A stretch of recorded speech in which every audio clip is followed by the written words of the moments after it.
Welcome to Influence Matters. I am your host, Clara Rose. Each week, we talk about crafting your message for the world and other matters of influence. Or sometimes I have a special guest who's doing something cool in the world that I think you might be interested in.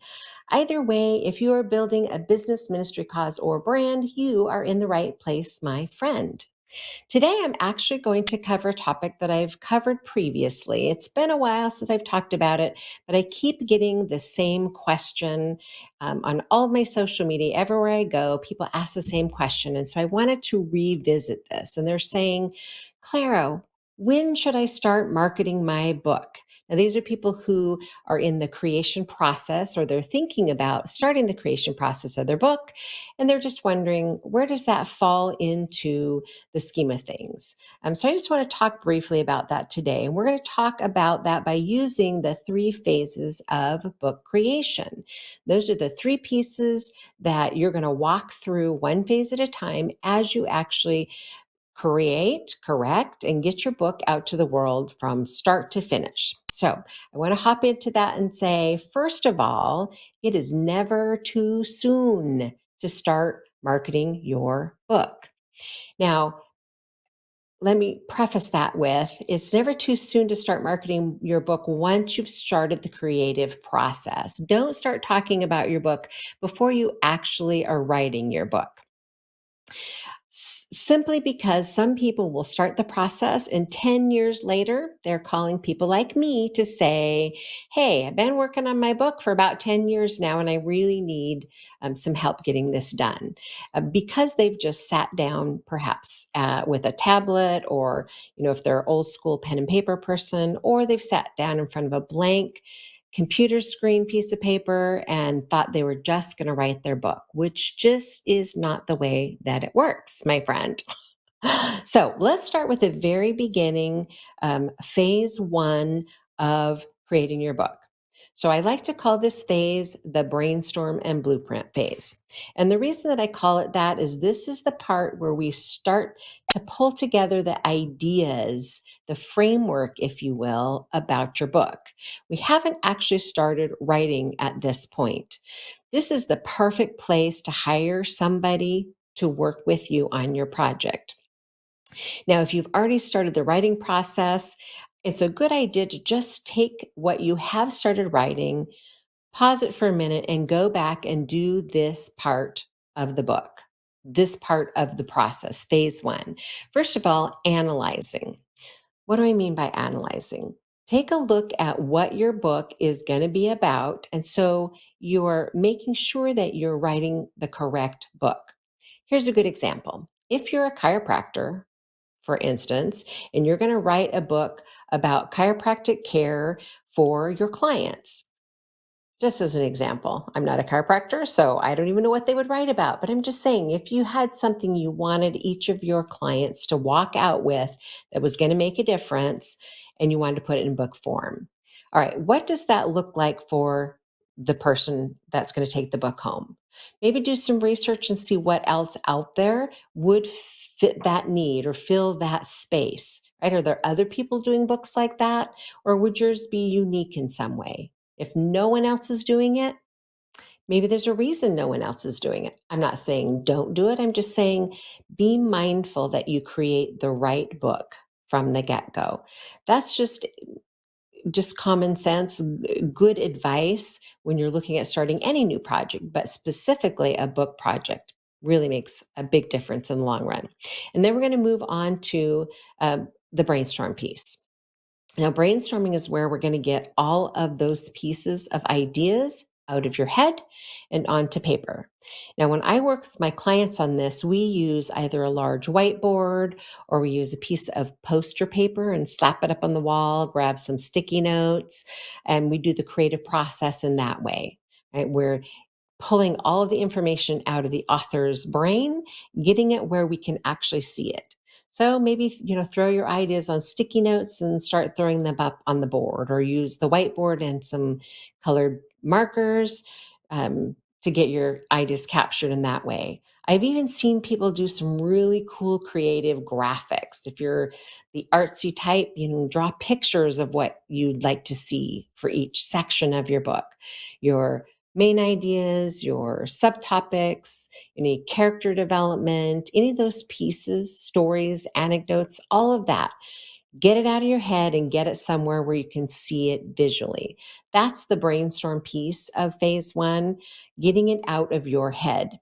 If you're the working alone, you don't have someone working with you, this can be really helpful in getting stuff out that you didn't even realize you wanted to put in your book, right? Something will pop into your head. Oh, yeah, I want to talk about that. That's a great idea.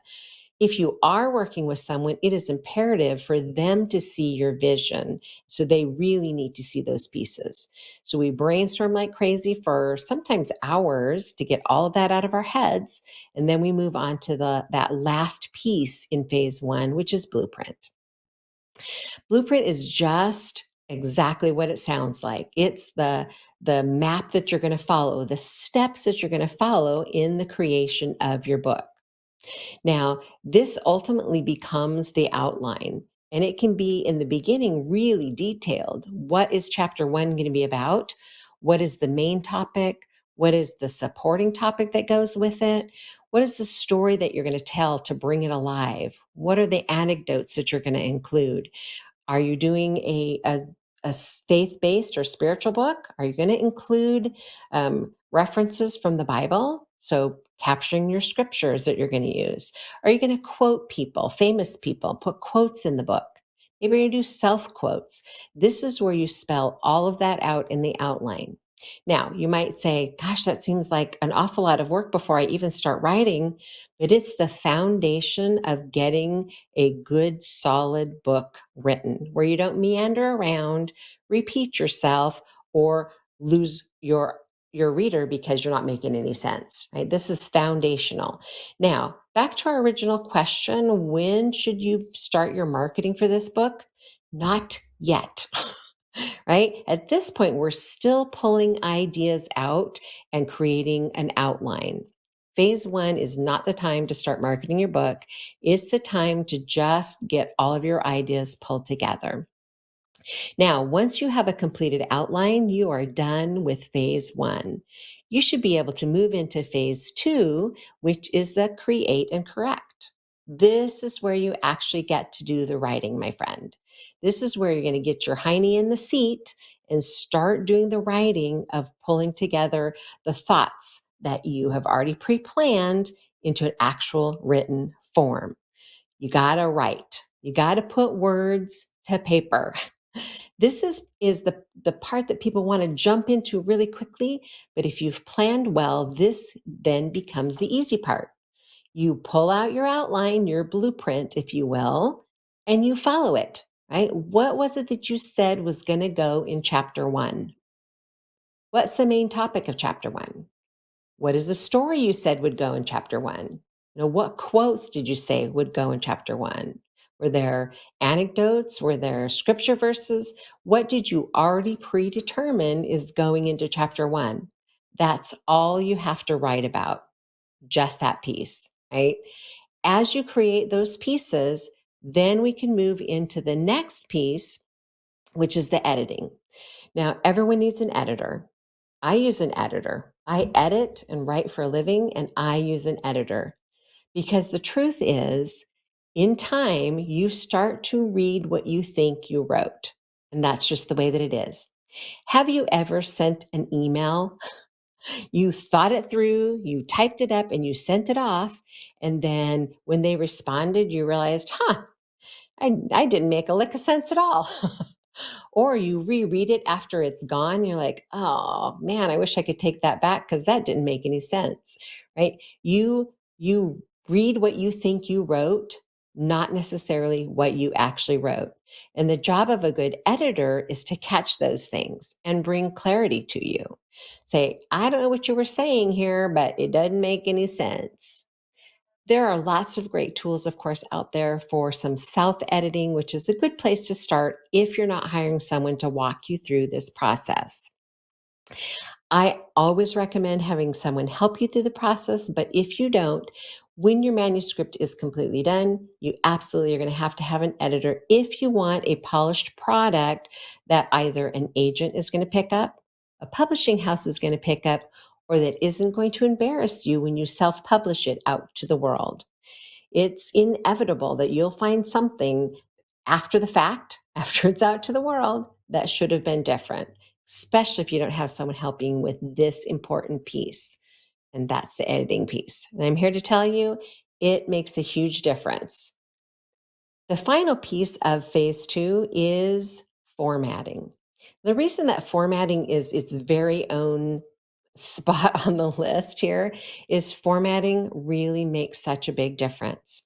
Just last week, as a good example, someone sent me a book, which happens to me frequently because I'm a writer, an editor, and a publishing house. People will send me their work all the time. Just I don't know who they are, they send me their book. And when I open their book, the very first thing I'm looking for is good formatting. If you don't know the basics of formatting, either take the time to do your research and find out, or hire a professional to help you. Really basic things like a new chapter always starts on the right-hand page. Right?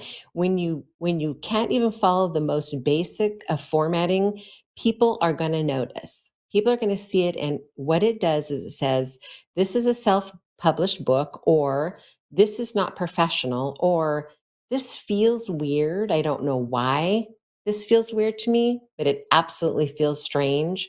I promise you, even if they don't know why, they're going to feel it.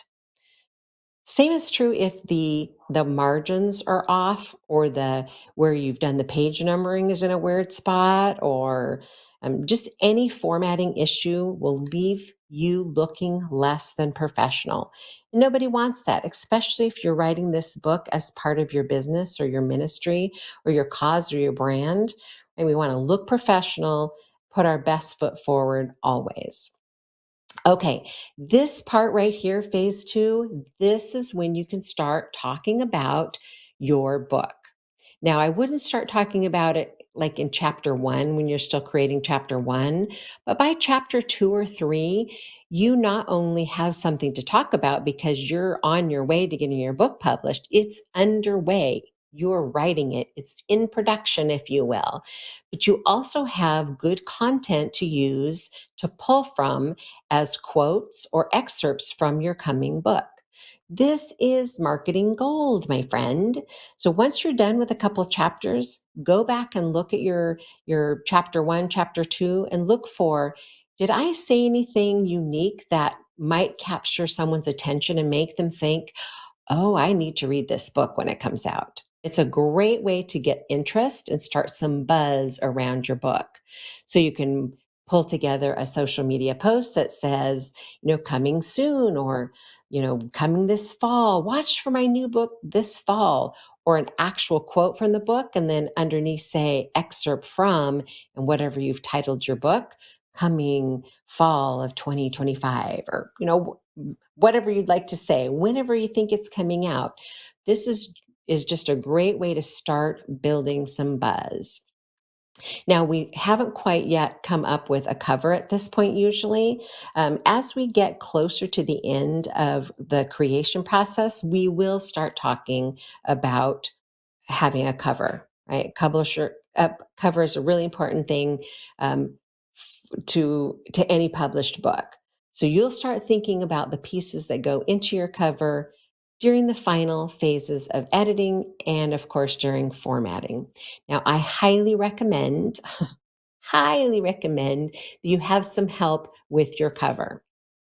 Unless you're a graphic designer yourself, or you have a friend or a graphic designer who has done not just graphic design, but actually done book covers, because they're kind of a different beast, I highly recommend that you get some help with that.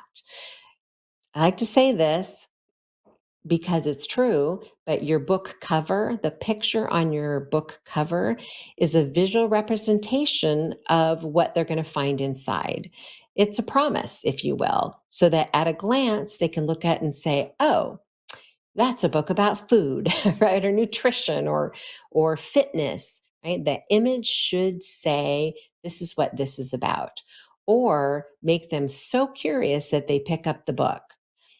This isn't something you want to just haphazardly put together.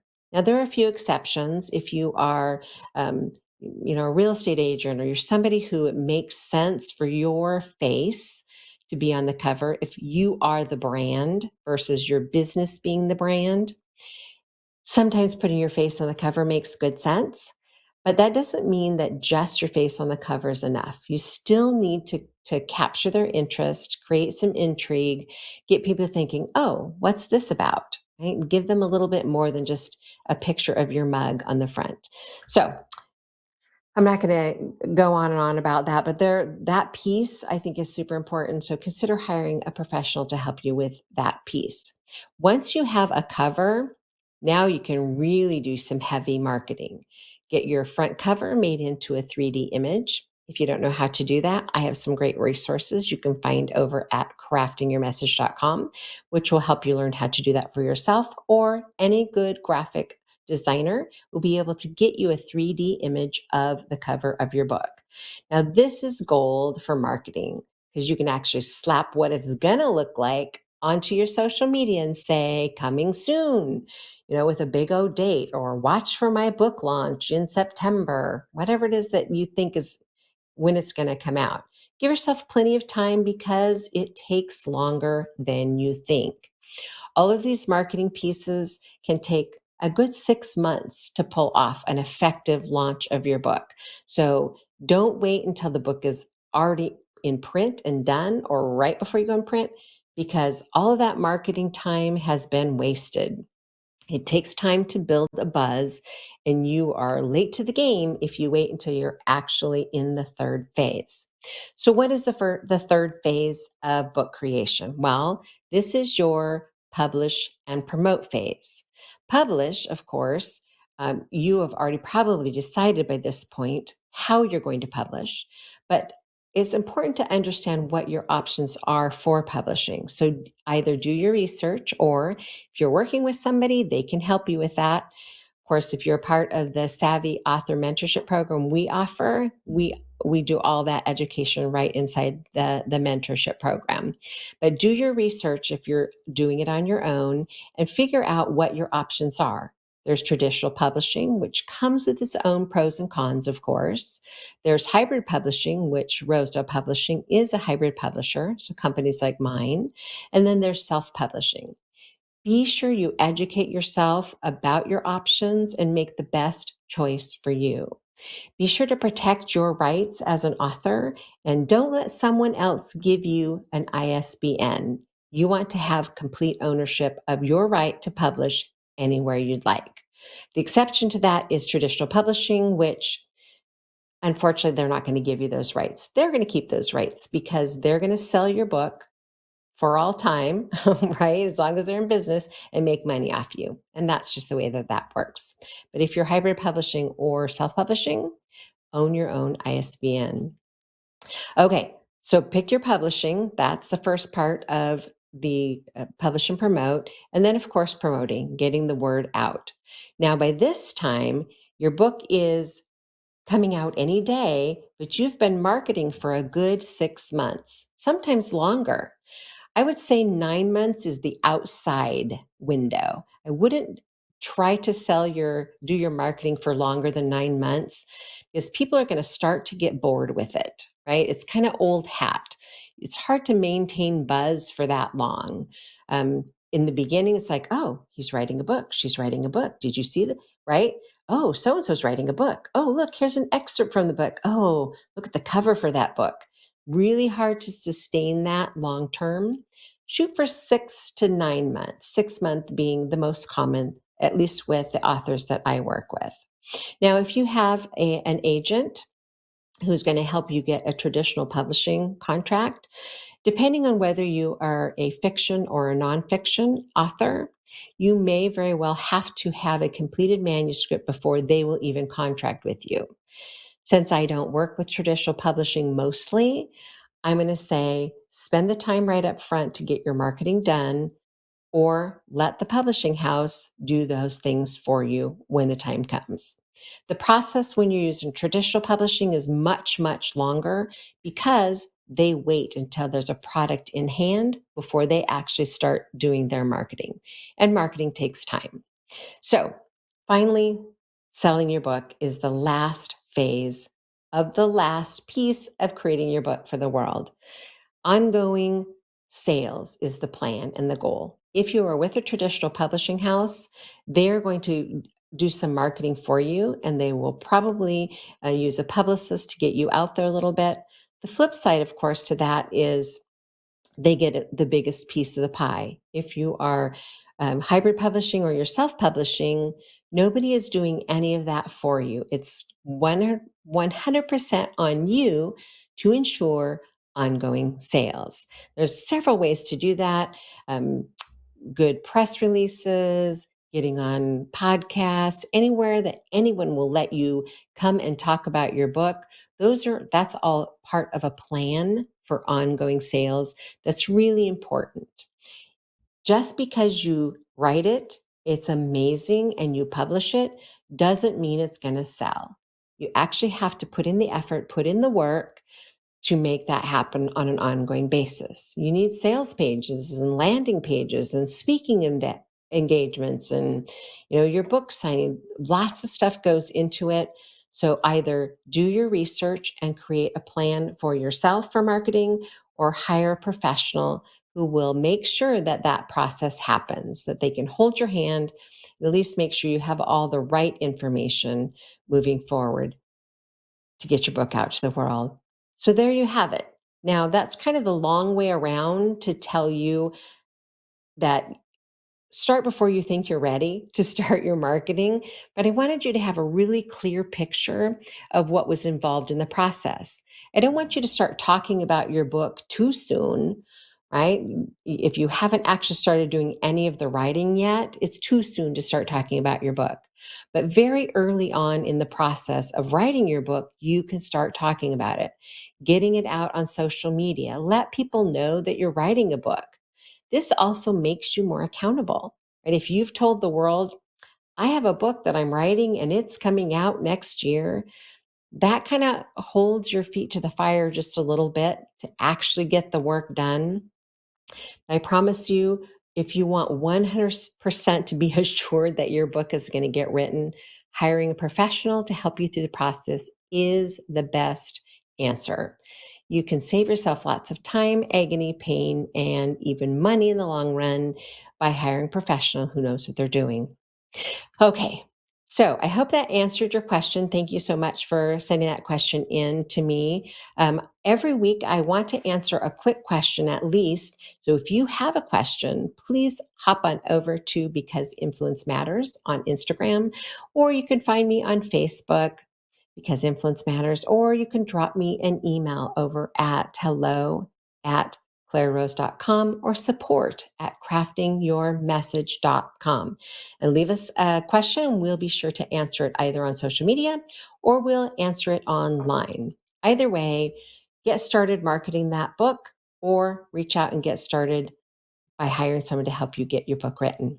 Okay, I'm almost out of time, but I have such an exciting thing to talk about that I wanted to spend a couple minutes talking about the new Savvy Author app. It is now available on Apple and on Google, the Play Store, that you can download for free. And in the Savvy Author app, you're going to find a whole bunch of free resources to help you on this journey to becoming a savvy author. Whether this is your first book or this is your fifth book, I promise you there's something in there for you. In fact, the Publishing Matters download is going to talk about all of your options for publishing, which we just touched on briefly during today's show. This will go a little more into depth. In fact, it's everything you need to know about writing and publishing a book. Some free tips and some free tools, and then, of course, a link over to where you can learn even more over at craftingyourmessage.com. Our success comes from helping you to successfully create, publish, and put your book out to the world. And the Savvy Author app is just a great place to start that journey. If you know that you want to just jump right into the Savvy Author mentorship, or you want to hire us for ghostwriting or co-writing, you can just skip the app if you like and go directly over to craftingyourmessage.com and learn how you can work with us to make your dream of becoming a savvy author a reality. Of course, you can always download the free app, and there's a special offer in there that you won't get anywhere else. I created it just for the app. It comes from the Savvy Author Mentorship, and it's called Creating Canva Assets for Authors. So if you are creating your book and you are slightly graphically designed, or you're a little bit creative and you want to create your own social media graphics, even your own book cover, perhaps your own landing page or website for the sale of your book, that training lives right in the app for $4.99. Super inexpensive. It's just a great thank you to me, or thank you to you for downloading my app for free. So if you want that, you can have that for $4.99. If you're not interested, you can just pass it right up and hop into the library, where you're going to find lots of free resources that are going to help you become a savvy author. All right, my friend, thank you so much for showing up every week to listen to what I have to say. I look forward to being a part of your journey, wherever you are in that journey. If you're just in the beginning phases of thinking about writing a book, which most people are there until they actually sit down and start the writing, ask yourself, is it time to write and publish your book? Is the time now? If it is, hop on over to craftingyourmessage.com and connect with me. See what we have to offer. If you have questions, there's a contact us button right on there, and you can hop on my schedule. Grab a time slot, tell me what you'd like to talk about, tell me what your book's about, and we will have a conversation. So click the contact us. We'll have a conversation about what your book is going to be about. And then, of course, we'll talk about how it can help you to become a published author. All right, there you have it, my friend. So next week, I do have a special guest. You are going to want to be here to listen to what he has to say. He has a book out. He has a brand new launch for a program, and you are going to want to be here to hear what Corey has to say. All right, my friends, I will see you same time, same place next week. And in the meantime, this is Clara Rose reminding you to write, speak, lead, get out there, because influence really does matter, my friend. All right. Take care. See you next week.